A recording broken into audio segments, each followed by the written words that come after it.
Pada saat ini ada video yang ramai diperbincangkan di dunia atau di Amerika, sehingga masyarakat melakukan protes atas isu rasisme dan brutalis para polisi, khususnya pada orang-orang yang berkulit hitam. Dan ternyata isu kebrutalan para polisi yang ada di Amerika ini sudah ada sejak lama. Tetapi kerusuhan kali ini muncul dipicu oleh meninggalnya pria berkulit hitam yang bernama George Floyd di Minneapolis, Amerika Serikat. George Floyd adalah seorang laki-laki berumur 46 tahun yang dikenal sebagai sosok penyayang dan baik hati di mata teman serta keluarganya, yang pada saat itu baru saja kehilangan pekerjaannya di sebuah restoran akibat dari pandemi COVID-19. Dalam video tersebut, para polisi memperlakukan George Floyd secara tidak manusiawi karena rasnya yang berkulit hitam. Di sini saya akan menjelaskan kronologi tentang kejadian tersebut. Kejadian tersebut pada tanggal 25 Mei tahun 2020, George Floyd memarkirkan mobilnya di seberang sebuah minimarket untuk membeli sebungkus rokok. Dan pada pukul 19:57 kedua karyawan toko mendatangi mobil George Floyd karena mereka menerima uang $20 atau setara dengan 290.000 uang tersebut, dan ternyata uang tersebut adalah uang palsu. Dua karyawan tersebut juga meminta supaya George Floyd mengembalikan rokok yang dia beli, tetapi George tidak mau mengembalikan karena merasa telah membayar rokok tersebut. Dan pada pukul 20:01, karyawan tersebut menelpon 911 dan karyawan tersebut mengatakan George tidak dapat dikendalikan serta dalam keadaan mabuk.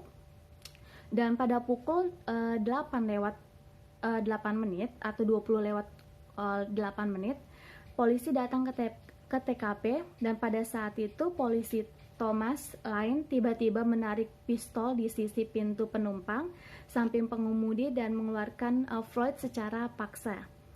Dan dari video-video yang tersebar di internet, George terlihat pada saat penangkapannya itu pun tenang tanpa ada pemberontakan dan membawa George ke mobil polisi. Tetapi di sini George menolak karena ia mengaku kalau dia ini klaustrofobia, yaitu dia fobia terhadap ruangan yang sempit. Sehingga perdebatan pun terjadi sampai akhirnya polisi menarik George sampai terjatuh ke aspal dengan posisi tertelungkap. Petugas Derek Chauvin dan J. Alexander Kueng menindih tubuh George dengan lututnya, sementara petugas TEU berdiri di sampingnya. Dan pada pukul 8:20 terdengar suara George untuk pertama kalinya dan meringis. Dia berkata, Saya tidak bisa bernafas, tolong," kata George memohon.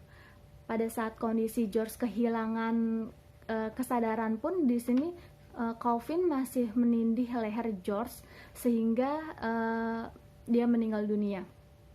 Di sini kejadian ini sangat disayangkan terjadi ya, karena hanya kesalahan yang kecil, tetapi harus kehilangan nyawa.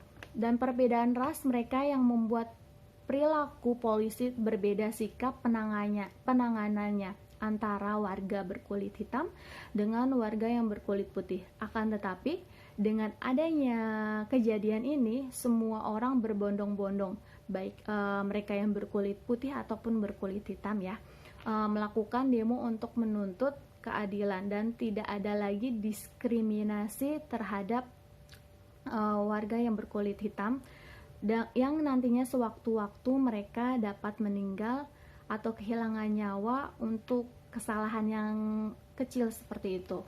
Saya berharap ini semuanya cepat selesai dan terima kasih. Assalamualaikum warahmatullahi wabarakatuh.